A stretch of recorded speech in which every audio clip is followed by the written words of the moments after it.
नाशिकमध्ये ध्वजवंदन करण्याचा मान न मिळाल्यानं छगन भुजबळ हे नाराज झालेले आहेत। गोंदिया जिल्ह्यात ध्वजवंदन करण्यास भुजबळांची नकार घंटा आहे। मंत्री मंगलप्रभात लोढा गोंदिया जिल्ह्यात ध्वजवंदन करणार आहेत। शासनाकडून नव्यानं परिपत्रक जारी होणार आहे।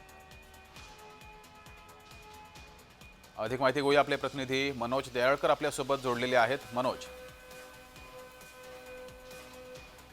मनोज आवाज पोहोचतोय?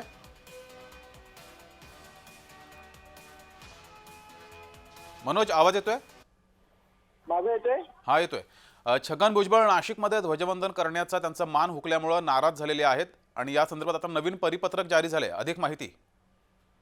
नक्कीच जगदीश, आपण या ठिकाणी बघितलं तर नाशिक आता ध्वजारोहण आहे 15 ऑगस्ट येते आणि त्याच ठिकाणी आपण सर्व मंत्री प्रत्येक जिल्ह्यामध्ये जाऊन ध्वजारोहण करणार आहेत आणि या ठिकाणी आपण नाशिकचे ध्वजवंदन न मिळाले छगन भुजबळ या ठिकाणी कुठेतरी नाराज झाल्याचे पाहायला मिळते आणि आपण गोंदिया जिल्ह्यात त्यांना ध्वजारोहणाचा आपण मान दिला गेला होता, पण या ठिकाणी आपण बघितलं तर गोंदिया जिल्ह्यात ध्वजारोहण करण्यास भुजबळांनी नकार घंटा ही दर्शवली आहे आणि मंत्री मंगलप्रभात लोढा आता आपण बघितलं गोंदिया जिल्ह्यामध्ये ध्वजारोहण करणार आहेत आणि आपण शासनाकडून या संदर्भात नव्याने परिपत्रक देखील जारी करण्यात आलेला आहे। त्यामुळे कुठेतरी आता भुजबळ नाशिकमध्ये आपण बघितलं त्यांना ध्वजारोहण मिळाले नसल्यामुळे या ठिकाणी ते नाराज झाल्याचे समजले जात आहे।